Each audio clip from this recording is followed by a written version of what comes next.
my name's Felicity. I'm one of the actors up at Pitlock Crew Festival Theatre, and today I'm going to give you a bit of an introduction to the piano, take it apart a bit and show you what's going on inside so we can see how it works. So here we have the inside of the piano, which looks very different from how the piano normally looks. The first thing you might notice is that there are a lot of strings at the back here. Normally there's about 230 strings on a piano for its 88 notes. And then you'll also see these white things that we call hammers, which are covered in felt. And the way the piano works, these keys that you normally see, they act as long levers. So if you press down on a key, it activates the hammer, which hits those strings at the back.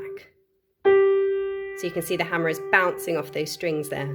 Now, there's a bit of a debate as to whether the piano is a stringed instrument or a percussion instrument. Obviously, its sound is being made when the strings vibrate, but because these are being hit by hammers, that's more like a percussion instrument. So it's generally counted to be percussion, but there is a bit of a debate about it. To play more than one note, if you play them down here, all you're doing is activating more than one hammer at once. So you can see that all three of those hammers are hitting the strings, and then when you let go, they drop back into place and the note stops. You can also play loudly or softly. In fact, the piano's full name is the pianoforte.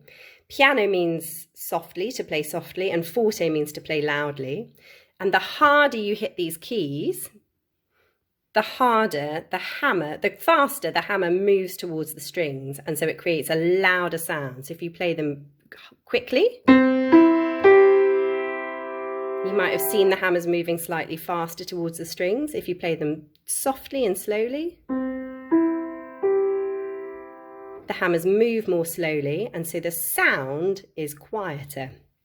Now these strings along the back, they're all tuned to a particular note.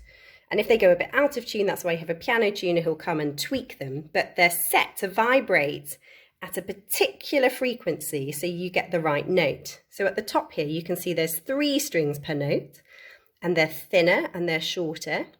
And then as you move down the piano, they slowly get longer and they get thicker. And when you get about 2/3 of the way down, they move to being just 2 strings. And at the bottom, there's only 1 string. Now the lower strings are thicker as well. That makes they're longer and thicker, which makes a lower note. But the reason there's only 1 is that that thick string will vibrate and make a louder sound on its own. So you only need 1 of them to make the same sort of volume sound as you have on the top with the thinner strings. And the other very important thing inside the piano is something called the damper. So these at the back, they operate at the same time as the hammers. So again, if I play this note, you'll see, you can just see at the back there that the damper lifts up. Now what the damper does is stops the strings from vibrating when you're not playing the note, so it keeps them quiet. But when you do play the note, as well as the hammer hitting the back, the damper lifts up so that those strings have got room to vibrate and to resonate, so you can hear the sound. And again, if you play more than 1 note, they all lift up, and then the second you let go, they drop down and the sound stops. So there you go, that's a bit of the inside of the piano, but I'll talk to you another time about the pedals and some of the other things that are important for making the piano work. So I'm just going to play a scale for you so you can see the hammers working whilst I'm playing on the keys.